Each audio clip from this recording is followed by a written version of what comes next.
शिव पुराण के शरण के देवराज को शिवलोक प्राप्त था। चंचल्लू का पाप से भय एवं संसारे वैराग्य है। श्री सोनकी जी ने कहा, महाभाग सूत जी, आप धन्य हैं, परमार्थ तत्व ज्ञाता हैं। आपने कृपया करके हम लोगों को यह बड़ी अद्भुत एवं दिव्य कथा सुनाई है। भूतल पर इस कथा के सामान कल्याण का सर्वश्रेष्ठ साधन दूसरा कोई नहीं। यह बात हमने आज आपकी कृपा से निश्चय पूर्वक समझ ली। सूत जी, कलयुग में इस कथा के द्वारा कौन कौन से पाप शुद्ध होते हैं, उन्हें कृपया कर बताइए और इस जगत को कृतार्थ कीजिए। सूत जी बोले, मुनि, जो मनुष्य पापी, दुराचारी, खल तथा काम क्रोध आदि में निरंतर डूबे रहने वाले हैं, वे भी इस पुराण के श्रवण पठन से अवश्य ही शुद्ध हो जाते हैं। इस विषय में जानकर मुनि इस प्राचीन इतिहास का उदाहरण दिए करते हैं, जिसके श्रवण मात्र से पापों का पूर्णतः नाश हो जाता है। पहले की बात है, कहीं किरातों को नगर में एक ब्राह्मण रहता था, जो ज्ञान में अत्यंत दुर्बल, दरिद्र, रस बेचने वाला तथा वैदिक धर्म से विमुख था। वह स्नान संध्या आदि कर्मों से भ्रष्ट हो गया था और वेश्यावृत्ति में तत्पर रहता था। उसका नाम था देवराज। वह अपने ऊपर विश्वास करने वाले लोगों को ठगा करता था। उसने ब्राह्मणों, स्त्रियों, वेश्यों, शूद्रों तथा दूसरों को भी अनेक बहानों से मारकर उनका धन हड़प लिया था, परंतु उस पापी का थोड़ा सा भी धन कभी धर्म के काम में नहीं लगा था। वह वेश्यागामी तथा सब प्रकार से आचार भ्रष्ट था। एक दिन घूमता घूमता वह देवज्ञ प्रतिष्ठानुसार जोशी प्रयाग में जा रहा था। वहाँ उसने एक शिवालय देखा, जहाँ बहुत से साधु महात्मा एकत्र हुए थे। देवराज ने उस शिवालय में ठहर गया, किंतु वहाँ उसे ब्राह्मणों को जवर आ गया। उस जेवर से उसको बड़ी पीड़ा होने लगी। वहाँ एक ब्राह्मण देवता शिव पुराण की कथा सुन रहे थे। जेवर में पड़ा हुआ देवराज ब्राह्मण के मुख विंद से निकली हुई उस शिव कथा को निरंतर सुनता रहा। 1 मास के बाद वह जवर से अत्यंत पीड़ित होकर चल बसा। यमराज के दूत आए और उसे पाशों से बांधकर बलपूर्वक यमपुरी ले गए। इतने में ही शिवलोक से भगवान शिव के पार्षदगण आ गए। उनके गोर अंग कर्पूर के समान उज्जवल थे, हाथ त्रिशूल से सुशोभित हो रहे थे। उसके संपूर्ण अंग भस्म में उद्भासित थे और रुद्राक्षी मालाएं उनके शरीर पर शोभा बढ़ा रही थी। वे सब के सब क्रोधपूर्वक यमपुरी में गए और यमराज के दूतों को मार पीट कर बांधकर धमकाकर उन्हें देवराज को उनके चंगुल से छुड़ा लिया और अत्यंत अद्भुत विमान पर बिठाकर जबकि वे शिवदूत कैलाश जाने को उदित हुए, उस समय यमपुरी में बड़ा भारी कोलाहल मच गया। उस कोलाहल को सुनकर धर्मराज अपने भवन से बाहर आए। साक्षात दूसरे रुद्र को सामने प्रतीत होने वाले चारों दूतों को देखकर धर्मराज ने उनका विधि पूर्वक पूजन किया और ज्ञान दृष्टि से देखकर सारा वृत्तांत जान लिया। उन्होंने भय के कारण भगवान शिव के उन महात्म्य दूतों को कोई बात नहीं पूछी, उल्टे उन सब की पूजा एवं प्रार्थना की। तत्पश्चात वे शिवदूत कैलाश को चले गए और वहाँ पहुंचकर उन्होंने उस ब्राह्मण को दया सागर सांप शिव के हाथों में दे दिया। सोंक जी ने कहा, महाभोग सूत जी, आप सरव हैं। महात्म्य आपके कृपया साध से मैं बारंबार कथार्थ हुआ। इस इतिहास को सुनकर मेरा मन अत्यंत आनंदमय हो गया। अतः अब भगवान शिव में प्रेम बढ़ाने वाला शिव संबंधी दूसरी कथा भी कहिए। श्री सूत जी बोले, सोंक सुनो, मैं तुम्हारे सामने गोपनीय कथा का भी वर्णन करूंगा, क्योंकि तुम शिव भक्तों में अग्रणी तथा वेदाओं में श्रेष्ठ हो। समुद्र निकट प्रदेश में एक वासकल नाम ग्राम था, जहाँ वैदिक धर्म से विमुख महापापी द्विज निवास करता था। वे सब के सब बड़े बड़े दुष्ट हैं। उनका मन दूषित विषय भोगों में ही लगा रहता है। वे न देवताओं पर विश्वास करते हैं, न भाग्य पर। वे सभी कुटिल वृत्ति वाले हैं, किसानी करते हैं और भांति भांति के घातक अस्त्र वस्त्र रखते हैं। वे व्यभिचारी और खल हैं। ज्ञान, वैराग्य तथा स्मृति का सेवक ही मनुष्य के लिए पुरुषार्थ है। इस बात को वो बिल्कुल नहीं जानते कि वे सभी पशु बुद्धि वाले हैं। जहाँ की द्विज ऐसे हो, वहाँ के अन्य वर्ण विषय के बारे में क्या कहा जाए। अन्य वर्णकों के लोग भी उन्हीं की भांति कुत्सित विचार रखने वाले सर्वधर्म विमुख एवं खल हैं।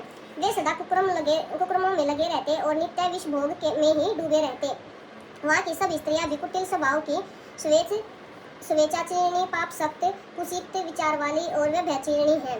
वे सदा व्यवहार तथा सदाचार सर्वशून्य है। इस प्रकार वह दृष्टि से ही निवास उस वास्कल नाम गांव की किसी समय एक बिंदु नामधारी ब्राह्मण रहता था। वह बड़ा अधम था, दुरात्मा और महापापी था। यद्यपि उसकी स्त्री बड़ी सुंदर थी, तो भी वह कुमार्ग पर ही चलता था। उसकी पत्नी का नाम चंचलिका था। वह सदा उत्तम धर्म के पालन में लगी रहती थी, तो भी उसे छोड़कर वह दुष्ट ब्राह्मण वेश्यागामी हो गया था। इस तरह कुकरुमर में लगे हुए उस बंदूकी के बहुत वर्ष बीत गए। उसकी स्त्री चंचुला कामे से पीड़ित होने पर भी स्वधर्मनाश के भय से क्लेश सहकर भी दीर्घकाल तक धर्मेश भ्रष्ट नहीं हुई, परंतु दुराचारी पति के आचरण से प्रभावित हो आगे चलकर वह स्त्री भी दुराचारिणी हो गई। इस तरह दुराचार में डूबे हुए उन मूढ़ चित्त वाले पति पत्नी का बहुत सा समय व्यर्थ बीत गया।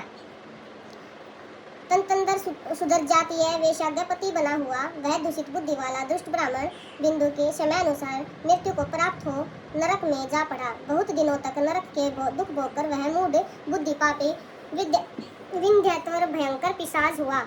इधर उस दुराचारी पति बिंदु की मर जाने पर वह मूढ़ हृदय चंचुला बहुत समय तक पुत्रों के साथ अपने घर में ही रही। एक दिन देवोज्ञ से किसी पुण्य पूर्वक आने पर वह स्त्री भाई बंधुओं के साथ गोकर्ण क्षेत्र में गई। तीर्थ यात्रियों के संग में उसने भी उस समय वहां जाकर किसी तीर्थ जल में स्नान किया।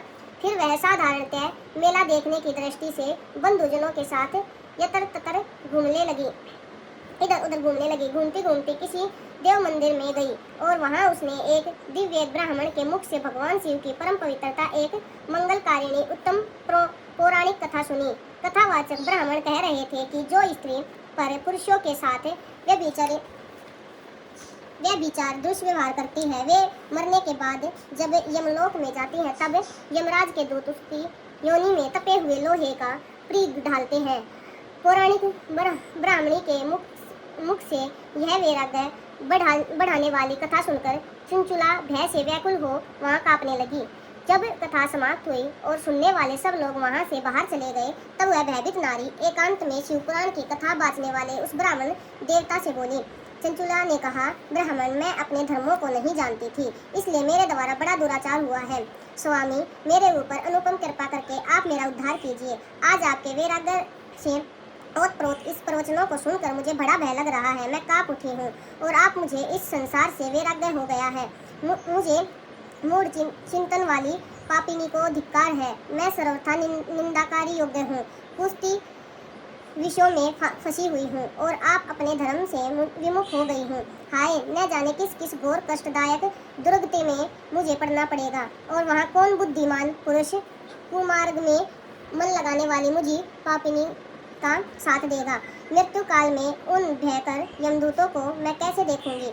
जब वे बलपूर्वक मेरे गले में फंदा डालेंगे, मुझे बांधेंगे, तब मैं कैसे धीरज धारण कर सकूंगी? नरक में जब मेरे शरीर के टुकड़े टुकड़े किए जाएंगे, उस समय विशेष दुख देने वाली उस महायातना को मैं वहाँ कैसे सहूंगी? हाय, मैं मारी गई, मैं जल गई, मैं हृदय विदृढ़ हो गया और मैं सब प्रकार से नष्ट हो गई, क्योंकि मैं हर तरह से पाप में डूबी रही हूँ। ब्राह्मण, आप लगी रहने वाली उत्तम बुद्धि पाकर शिव के सच्चिदानंदीय स्वरूप का बारंबार चिंतन आरंभ किया। तत्पश्चात समय के पूरे होने पर भक्ति ज्ञान और वैराग्य युक्त हुई चंचुला ने अपने शरीर को बिना किसी कष्ट के त्याग दिया। इतने में ही तिरुपुर शत्रु भगवान शिव का भेजा हुआ एक दिव्य विमान दूत गति से वहां पहुंचा, जो उसके अपने गुणों से संयुक्त और भांति भांति के शोभ्य गुण से संयुक्त और भांति भांति के साधनों से संपन्न था। चंचुलिका उस विमान पर आरूढ़ हुई और भगवान शिव के श्रेष्ठ पार्षदों ने उसे तत्काल शिवपुरी में पहुंचा दिया। उसके सारे मल धुल गए थे। वह दिव्य रूप धारिणी दिव्यांगना हो गई थी। उसके दिव्य अव्यय उसकी शोभा बढ़ाते थे। मस्तक पर अर्धचंद्र का मुक्त धारण किए वह गौरागी देवी शोभाशाली दिव्य आभूषणों से विभूषित थी। शिवपुरी में पहुंचकर उसने सनातन देवता त्रिनेत्रधारी महादेव जी को देखा। सभी मुख्य देवता उनके सेवा में खड़े थे। गणेश, भृंगी, नंदीश्वर तथा वीरभद्रेश्वर आदि उनकी सेवा में उत्तम भक्ति भाव से उपस्थित थे। उनकी अंगकांति करोड़ों सूर्यों के समान प्रकाशित हो रही थी। कंठ में नील चिन्ह शोभा पाता था। 5 मुख और प्रत्येक मुख में 3 नेत्र थे। मस्तक पर अर्धचंद्राकार मुकुट शोभा देता था। उन्होंने अपने वामांग भाग में गौरी देवी का बिठा रखा था, जो विद्युत पुंज के समान प्रकाशित थी। गौरीपति महादेव जी के कांति कपूर के समान गौरी थी। उनका सारा शरीर श्वेत भस्म भासित था। शरीर पर श्वेत वस्त्र शोभा पा रहे थे। इस प्रकार परम उजाला भगवान शंकर का दर्शन करके वह ब्राह्मणी पत्नी चंचुला बहुत प्रसन्न हुई। अत्यंत पति युक्त होकर उसने बड़ी उतावलिका के साथ भगवान को बारंबार प्रणाम किया। फिर हाथ जोड़कर वह बड़े प्रेम से, आनंद और संतोष से युक्त हो विनती भाव से खड़ी हो गई। उसके नेत्रों से आनंदतः आंसुओं की धारा बहने लगी तथा संपूर्ण शरीर में रोमांच हो गया। उस समय भगवती पार्वती और भगवान शंकर ने उसे बड़ी करुणा के साथ अपने पास बुलाया और सौम्य दृष्टि से उसकी ओर देखा। पार्वती जी ने तो दिव्य रूप धारिणी बिंदु प्रिय चंचुलिका प्रेम पूर्वक अपनी सखी बना लिया। वह उस परमानंद ज्योति स्वरूप सनातन धाम में अवचलित निवास पाकर दिव्य शोक से संपन्न हो अक्षय सुख का अनुभव करने लगी।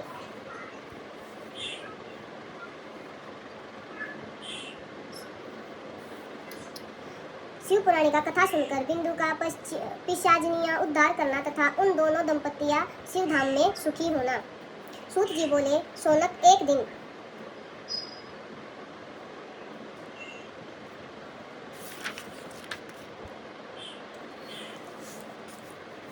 अध्याय 3। सूत जी बोले, सोनक एक दिन परमानंद में निगम हुई चंचुला ने उमा देवी के पास जाकर प्रणाम किया और दोनों हाथ जोड़कर वह उनकी स्तुति करने लगी। चंचुला बोली, गिरिजाजन नंदी सकंद माता उमे, मनुष्यों ने सदा आपका सेवन किया है। समस्त सुखों को देने वाले शंभु प्रिय आप ब्रह्मा स्वरूपणी है। विष्णु और ब्रह्मा आदि देवताओं द्वारा सेव्य है। आप ही सगुण और निगुणित हैं। आप ही सक्षम सच्चिदानी स्वरूपणी अथवा प्राकृति है। आप ही संसारिक सृष्टि पालन और संहार करने वाले हैं। तीनों गुणों का आश्रय भी आप ही हैं। ब्रह्मा, विष्णु और महेश इन तीनों देवताओं का आवास स्थान तथा उसकी उत्तम प्रतिष्ठा करने वाली पराशक्ति आप ही है। सूत जी कहते हैं, सोनक जिस सादगी प्राप्त हो चुकी थी वह चंचुलिका इस प्रकार महेश्वर पत्नी उमा की स्तुति करके सिर झुकाए चुप हो गई। उसके नेत्रों में प्रेम के आंसू उमड़ आए थे। तब करुणा से भरी हुई शंकर प्रिय भक्ति वात्सला पार्वती देवी ने चंचुलिका संबोधित करके बड़े प्रेम से इस प्रकार कहा। पार्वती बोली, सखी चंचुले सुंदरी, मैं तुम्हारी की हुई इस स्तुति से प्रसन्न हूँ। बोलो, क्या वर मांगती हो? तुम्हारे लिए मुझे कुछ भी अदेय नहीं है। चंचुलिका बोली, निष्पाप गिरिराज कुमारी, मेरे पति बंदूक इस समय कहाँ है? उनकी कैसी गति हुई यह मैं नहीं जानती। कल्याणमय दिनों में आपने उन पति देव से जिस प्रकार से युक्त हो सकूं वैसे ही उपाय कीजिए। महेश्वरी महादेवी, मेरे पति एक सुधर जातीय वेश्या के प्रति आस्त थे और पाप में डूबे ही रहते थे। उसकी मृत्यु मुझसे पहले हो गई थी। न जाने वे किस गति को प्राप्त हुए।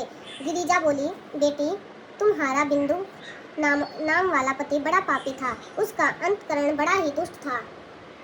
वेश्या का उपभोग करने वाला वह महामूढ़ मरने के बाद नरक में पड़ा। अगणित वर्षों तक नरक में नाना प्रकार के दुख भोग कर वह पाप आत्मा अपने शेष पापों को भोगने के लिए विंध्य पर्वत पर पिशाच हुआ है। इस समय वह पिशाच अवस्थान में ही है और नाना प्रकार के क्लेश उठा रहा है। वह दुष्ट वहीं वायु पीकर रहता है और सदा सब प्रकार के कष्ट सहता है। सूत जी कहते हैं, सोनक गौरी देविका की यह बात सुनकर उत्तम व्रत का पालन करने वाली चंचुलिका उस समय पति के महान दुख से दुखी हो गई। फिर मन को शिथिल करके उसने ब्रह्माणी पत्नी ने व्यथित हृदय से महेश्वरिका को प्रणाम करके पुनः पूछा। चंचलिका बोली, हे महेश्वरी महादेवी, मुझ पर कृपा कीजिए और दूषित कर्म करने वाले मेरे दुष्ट पति को अब उद्धार कीजिए, दुष्ट पति का उद्धार कीजिए। देवी, कुशीत बुद्धि वाले मेरे उस पति का उस पापात्मा पति की किस उपाय उत्तम गति प्राप्त हो सकती है, शीघ्र बताएं, मैं आपको नमस्कार करती हूँ। पार्वती ने कहा, तुम्हारा पति यदि शिव पुराण की पुण्यमयी उत्तम कथा सुने तो सारी दुर्गति को पार करके वह उत्तम गति का भागी हो सकता है। अमृत के सम्मान मधुर अक्षरों से युक्त गौरी देविका का यह वचन आदरपूर्वक सुनकर चंचलिका हाथ जोड़कर मस्तक झुकाकर उन्हें बारंबार प्रणाम किया और अपने पति के समस्त पापों को शुद्ध तथा उत्तम गति प्राप्ति के लिए पार्वती देवी से यह प्रार्थना की कि मेरे पति को शिव पुराण सुनाने की व्यवस्था होनी चाहिए। उस ब्राह्मणी ने पति के बारंबार प्रार्थना करने पर शिव प्रिय गौरी देविका को बड़ी दया आई। उसने भगत वत्सला महेश्वरी गिरजा कुमारी ने भगवान शिव की उत्तम कीर्ति का गान करने वाले गंधर्वराज तुम्बिकरु को बुलाकर उनसे प्रसन्न पूर्वक इस प्रकार कहा, तुम्बुरो, तुम्हारी भगवान शिव में प्रतीति है। तुम मेरी मन की बातों को जानकर मेरे अभीष्ट कार्यों को सिद्ध करने वाले हो, इसलिए मैं तुमसे एक बात कहती हूँ, तुम्हारा कल्याण हो। तुम मेरी इस सखी के साथ शीघ्र ही विंध्य पर्वत पर जाओ और वहाँ एक महाघोर और भयंकर पिशाच रहता है। उसका वृत्तांत तुम्हें आरंभ से ही सुनो। मैं तुम्हें प्रसन्नता पूर्वक सब कुछ बताती हूँ। पूर्व जन्म में वह पिशाच बिंदुक नामक ब्राह्मण था। मेरी इस सखी चंचुला का पति था, परंतु वह दुष्ट वेश्यागामी हो गया। स्नान सांध्य आदि नित्य कर्म छोड़कर अपवित्र रहने लगा। क्रोध के कारण उसकी बुद्धि पर मूढ़ता छा गई। वह कर्तव्य का विवेक नहीं कर पाता था। बक्षिणे सज्जनों द्वेष और दूषित वस्तुओं को दान लेना यही उसका स्वाभाविक कर्म बन गया था। वह अस्त्र शस्त्र लेकर हिंसा करता, बाएं हाथ से खाता, दीन को तथा सताता और पूर्वता पूर्वक प्राय घेरों में आग लगा देता था। चंडालों से प्रेम करता और प्रतिदिन वेश्याग्य संपर्क में रहता था। बड़ा दुष्ट था। वह पापी अपनी पत्नी का प्रिय त्याग करके दूसरों के संग में आनंद बनाता था। वह मृत्यु दुराचार में ही फंसा रहा। फिर अंतकाल आने पर उसकी मृत्यु हो गई। वह पापियों के भोग स्थान घोर यमपुरे में गया और वहाँ बहुत से नरकों का उपभोग करके वह दुष्टात्मा जीव इस प्रकार विंध्यपूर्वक पिशाच बना हुआ है। वही वह दुष्ट पिशाच अपने पापों का फल भोग रहा है। तुम उसके आगे यत्न पूर्वक शिव पुराण की उस दिव्य कथा का प्रवचन करो जो परम पुण्यमय तथा समस्त पापों का नाश करने वाली है। शिव पुराण की कथा श्रावण में सबसे उत्कृष्ट पुण्य कर्म है। उससे उसका हृदय शीघ्र ही समस्त पापों से शुद्ध हो जाएगा और वह प्रत्येक योनि का परित्याग कर देगा और उस दुर्गति से मुक्त होने पर बिंदु नामक पिशाच को मेरी आज्ञा से विमान पर बिठाकर तुम भगवान शिव के समीप ले आओ।